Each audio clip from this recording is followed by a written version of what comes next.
This segment brought to you by Kansas Regenerative Medicine. Your stem cells, your health, your life. And we're back. Hey, you know, there's a novelty song that came out back in the 50s, early 60s called "Please, Mr. Custer, I Don't Want to Go." I love that song. I know, and I'm only doing that because I know you're going to do a story about Custer. Yeah, you just can't avoid him. You know, Western history, Kansas, you can't avoid him. Now, you also said that you had about 1,000 school children that you talked to, but one of them especially stood out because he asked a question. This was so funny, and I'm reminded of it because in this next segment that we're going to do, Libbie Custer talks about how there are no walls at Fort Riley, and she's surprised when they get there. It's not like a real fort.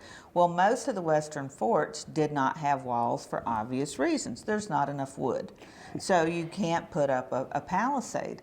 So when Jane and I were showing students the images, it's like an aerial representation of Fort Wallace. I asked the school kids, "Do you see walls?" And they're like, "No." And I'm like, "Well, why not?" And, you know, some of them would say, because it's easier to get in and out, and, you know, and see, you know, all this stuff, you could escape, you know, and all, it was hilarious. But the one true Kansas boy, because they didn't build any, and that just there you go, cracked me up, because I started a file years ago on what I called Kansas logic, and I came to realize it's frontier logic. These guys, for example, I think this was my first one. After Lincoln was assassinated, this group of Kansans wrote to President Johnson and said, "We want Jeff Davis hung because we want him hung." You know, that's why we want him hung, because we want him hung. And it cracked me up, and they had a committee, and this is the letter they came up with. We want him hung because we want him hung. And it's that simple, and it's straightforward. We don't need to discuss it anymore. And that little boy, I'm like, a long line of pioneers right there, because they didn't build any. Well, that's you know, why there are no walls. You know, our Linkletter, you know, children say the darndest things. Yeah. Oh, they were awesome. They were awesome. Please, Mr. Custer, I don't want to go. Please, Mr. Custer. Please, TJ, give us another book on Custer. Let's take a look at it. In October 1866, George and Libbie Custer arrived at Fort Riley, Kansas. "This is not a fort, though called so," Libbie wrote to a friend, "for there are no walls enclosing it." Rather, Libbie described it as a little city of limestone buildings. The forts of the American West were indeed different from those traditional forts of the East in that there were no walls.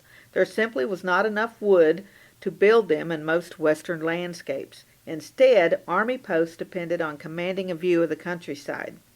Several Kansas forts, including Fort Riley, are discussed in the latest release from Pulitzer-prize winning author T.J. Stiles. The book, Custer's Trials, A Life on the Frontier of a New America, will satisfy the nit-pickiest of Custer fanatics, as well as those of us fascinated with the 19th century American West. Stiles' rich descriptions of the landscapes and personalities of this era of Kansas make you want to step through the looking glass and straight into that colorful time. Custer was not born in Kansas, nor did he die here, but he is indelibly pressed upon the landscape. Though countless books have been written about him, this is a welcome volume. Western historian Robert Utley said of Stiles, "He portrays a real Custer, full of flaws but possessed of outstanding combat skills and leadership. This biography easily overshadows its many predecessors, offering new facts and interpretations as well as a wonderful read." I concur. And for the Kansan, many of our iconic Army posts are brought to life in a new and exciting way. This really is a must-read.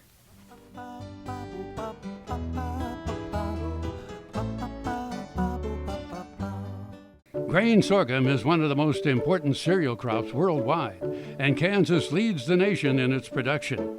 A high-energy, drought-tolerant crop, sorghum only requires 6 inches of water to produce the first bushel. And with its wide uses and easy adaptation, sorghum proves to be a truly indispensable crop.